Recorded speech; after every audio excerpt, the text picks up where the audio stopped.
here is a hotel in Los Angeles. Now you can see from the pictures, okay, that you know, it's not the Four Seasons, okay, it's not the Aman group. I think that's what they're called, isn't it? Those fantastically expensive hotels. See, are they called Aman? I think it's something like that, isn't it?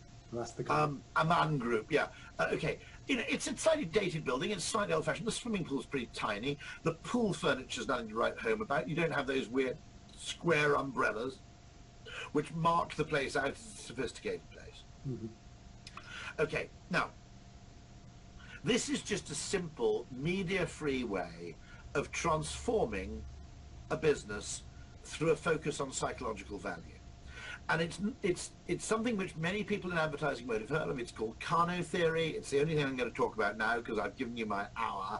I don't want to exhaust everybody because, as someone said, you know, the beginning of the 21st century is marked by headphone ear, in the way that the beginning of the 20th century was marked by trench foot. You know, the pain of wearing headphones is becoming a condition. So I'm going to try and end reasonably quickly.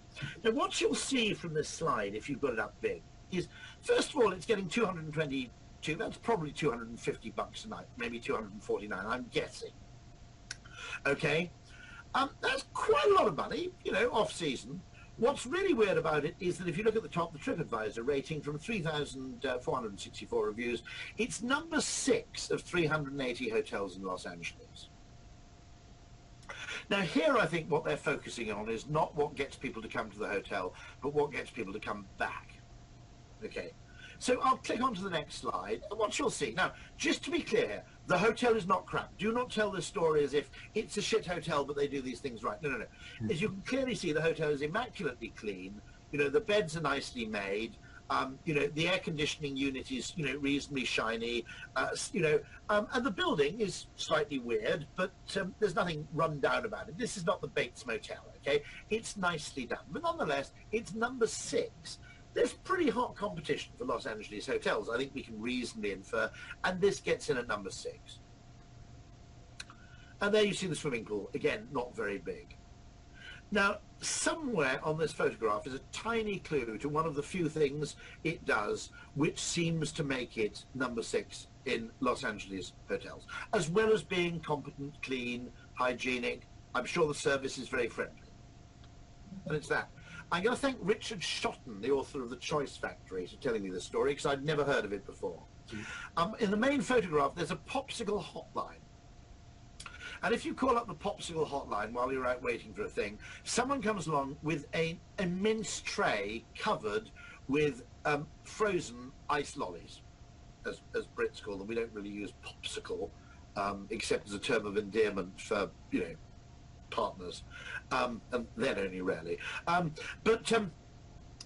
they come out and they deliver them, and you have them for free. Now, I also noticed that actually when you get your laundry bag, it's handwritten, someone's drawn a little smile on it.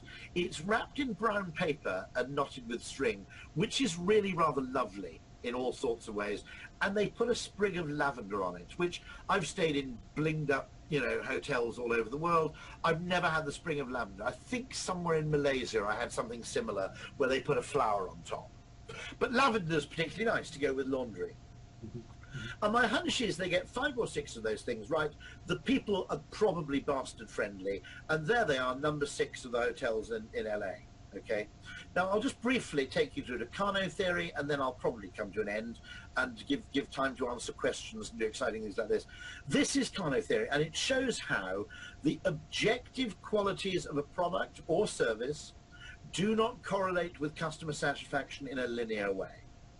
And there are 3 components. There are threshold attributes. Now that's the hotel being clean, the staff being pleasant, you know, the manager not being a serial killer, you know, important stuff like that in a hotel, right? But once you hit that threshold, getting better. So if you buy a particular brand of milk, what's the one called Land O'Lakes, if I remember, is the American one, is that right?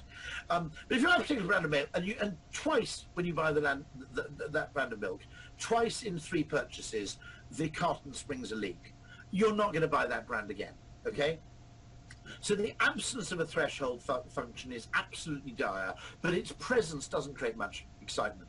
Nobody brings their milk home and goes, non-leaking carton, air punch, high five. Woo! That's my brand. Okay? Then you have performance attributes, which are usually surprisingly well correlated to the main central function of the device. And these are the things which scientists or engineers are trying to optimize. And here the relationship's kind of linear, okay? So if you were selling a cassette deck in the 1980s, it would be battery life, sound quality, build quality, volume, the power of the subwoofer, all that kind of stuff, which you can kind of measure. And there, it's good to be better, but up to a point, but there's nothing supralinear. And then where you get exponential is excitement attributes. Now that's your popsicle hotline, right? That's, I didn't expect the Spanish Inquisition for the Python fans among you. That's the thing which is slightly peripheral to the core function of the actual service or product, but which is unexpected and somehow delightful. Now, in the 1980s cassette deck or the 1990s DVD player, that would be the eject mechanism. You remember that? You pressed eject. Now, it was perfectly satisfactory if the thing went clack, but you didn't want to buy that one, okay?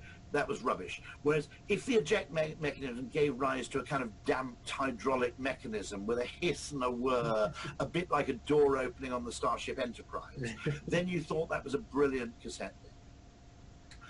And the Carnot model of simply understanding, now what's interesting about excitement attributes, I would argue, in any of the new world businesses which we have to make our clients, which are full of engineers and scientists and rationalists and quantifiers, okay? The excitement attribute is precisely the thing the finance director wants to kill first, okay? Because he understands threshold attributes, he understands performance attributes, but what you might call magic dust, it's the most potent translation of expense into psychological value is the bit the finance director hates most, and therefore the most important competitive advantage a business or organization can have is a marketing function powerful enough that the organization can do things that the finance director doesn't want to do. And that's more or less how I'm going to end, okay? That's why the power of marketing, and by giving marketing through behavioral science a scientific vocabulary, we can at least do something to translate marketing thinking into economic vocabulary. Sure. Right?